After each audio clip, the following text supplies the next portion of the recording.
Only in it for the bag, yeah. I could tell that you're scheming. Baby, girl, to prove it back, yeah. You only here for a reason.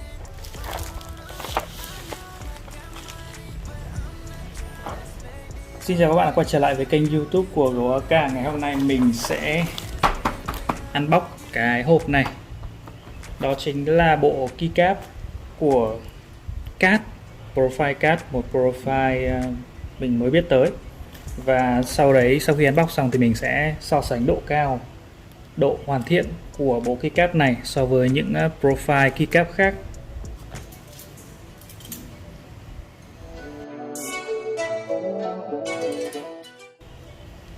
Ok, đây là bộ keycap của chúng ta. Do quá trình vận chuyển cho nên nó bị móc mất một đầu của bộ keycap, hy vọng là nó không sao.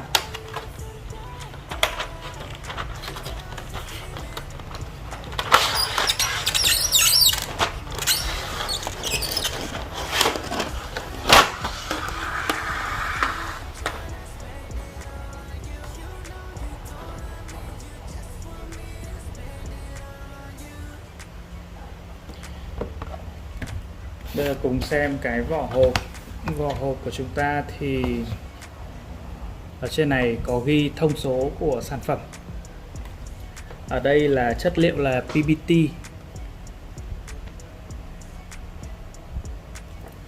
Chất liệu là PBT, profile là CAT, kiểu in là kiểu in die sub, và vị trí là top print.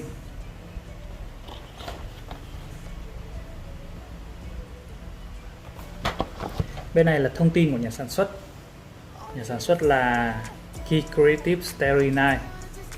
Chất liệu là PBT, size là CAT và một số thông tin khác sản xuất tại Trung Quốc.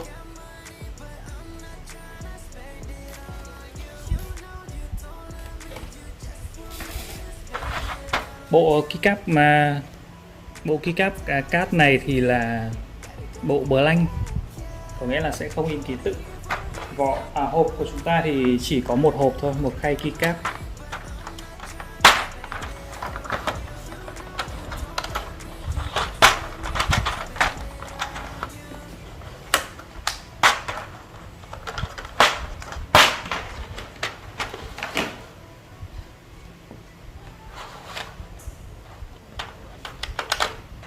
Đây là bộ keycap của chúng ta, hoàn toàn tất cả các ký tự, tất cả các phím đều là màu trắng. Bây giờ mình sẽ xem là họ chia round như thế nào. Đầu tiên về độ hoàn thiện thì các bạn có thể nhìn thấy là rất là dày, PBT rất là dày. Bây giờ mình sẽ thử so sánh độ dày của bộ keycap CAT này so với Cherry JTK Double Shot.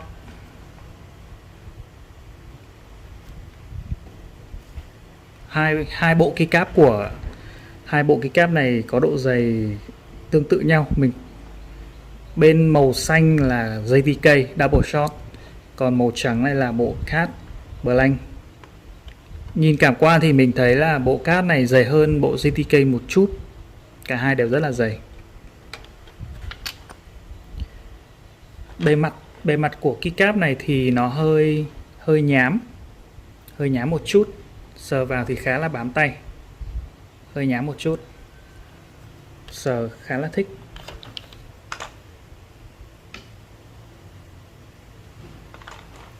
Bây giờ mình sẽ so sánh độ cao của keycap này. Đầu tiên là mình sẽ lấy hàng F.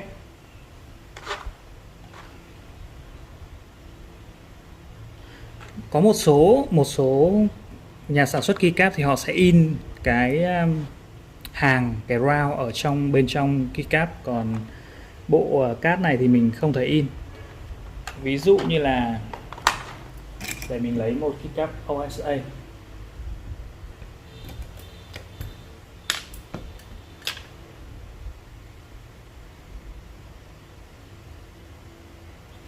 Đây là keycap OSA Double Shot.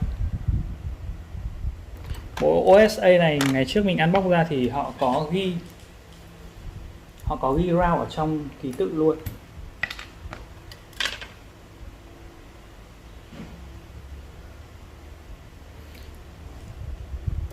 Bộ OSA này có ghi round ký tự. Nó là con số R5 khá là nhỏ ở bên trong. Bên trong này nó sẽ có ghi luôn là R mấy, R1, R2, R3, R4, R5.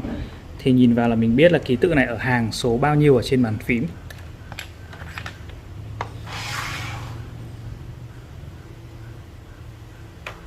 Đây là hàng F của Cherry,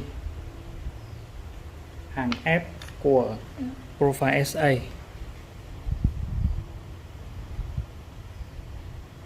Và mình sẽ lấy hàng F của Cat.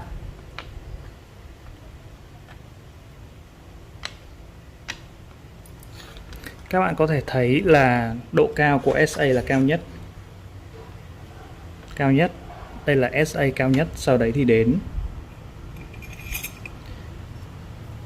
thì đến đây là Cat, đây là Cherry. Hàng phím số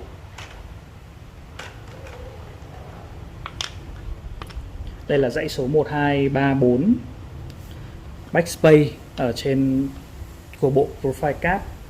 Đây là hàng phím backspace của OSA. Đây là backspace của SA và của Cherry. Cherry thì hàng backspace và hàng F thì nó là một. Thì các bạn có thể so sánh độ cao. SA vẫn là cao nhất, sau đó thì đến OSA. Thấy không? Bộ cát cao hơn ở OSA.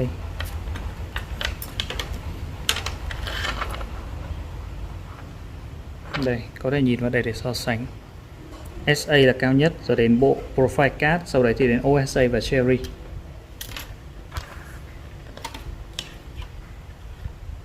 Tiếp đến hàng Q, hàng E, hàng QE, OP này. SA.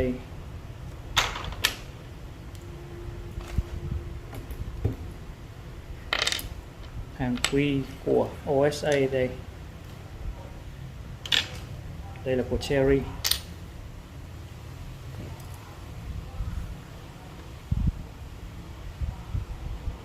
Thì cái round này nó đã thay đổi rồi. SA vẫn luôn là cao nhất, rồi đến OSA và đến Cat, sau đây Cherry là thấp nhất.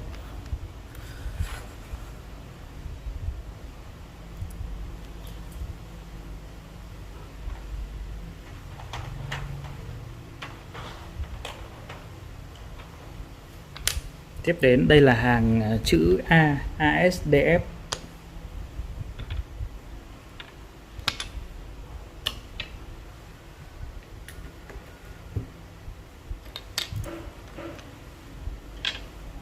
Đây hàng chữ A đây.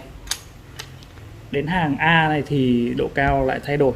SA vẫn luôn cao nhất nhưng mà lại đến lượt OSA cao hơn. Rồi đến Cat và sau đấy thì mới đến Cherry. Cherry vẫn luôn là thấp nhất.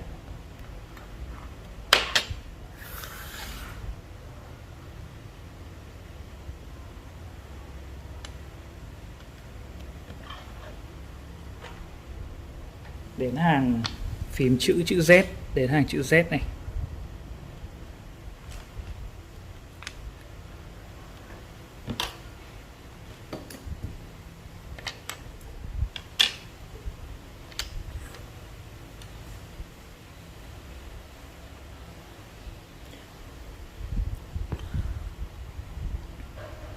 Hàng Z này thì SA Profile vẫn là cao nhất. Mình thấy Cat cao hơn một chút nhưng mà cái OSA Profile thì nó dốc hơn. Này, bề mặt là từ cạnh sau mà đổ xuống thì OSA dốc hơn. Bộ Profile Cat thì nó vẫn bằng phẳng nhau hơn. Cherry thì cũng dốc nhưng mà nó sẽ hạ thấp nhất. Đến hàng số hàng chữ Z này thì độ cao đã thay đổi. Và đến hàng cuối cùng là phím Windows.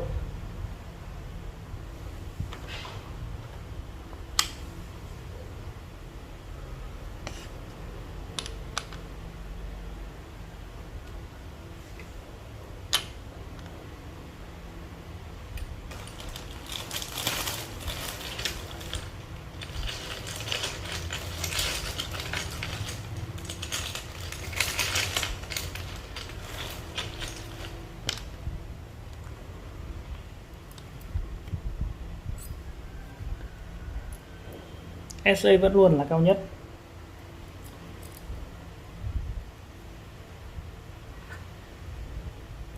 Cái hàng phím Windows này thì SA vẫn luôn là cao nhất, rồi đến bộ CAD Profile, sau đến OSA và Cherry. Thì bây giờ mình sẽ tổng hợp lại. Các bạn có thể thấy là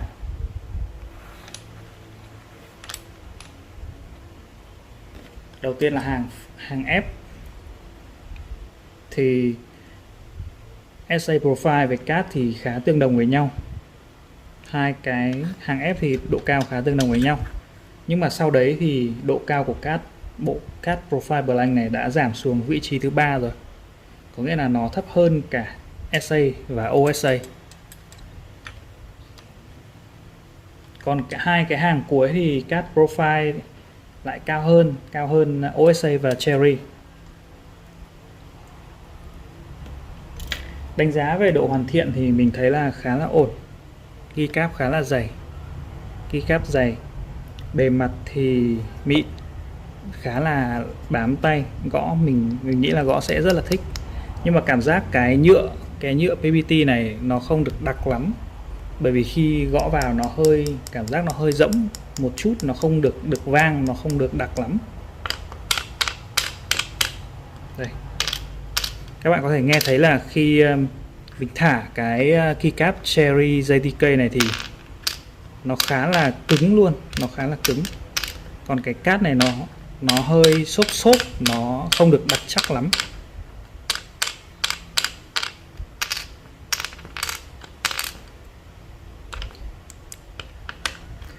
Về cảm giác gõ thì mình sẽ thử lắp lên trên một chiếc bàn phím và sẽ thử sound test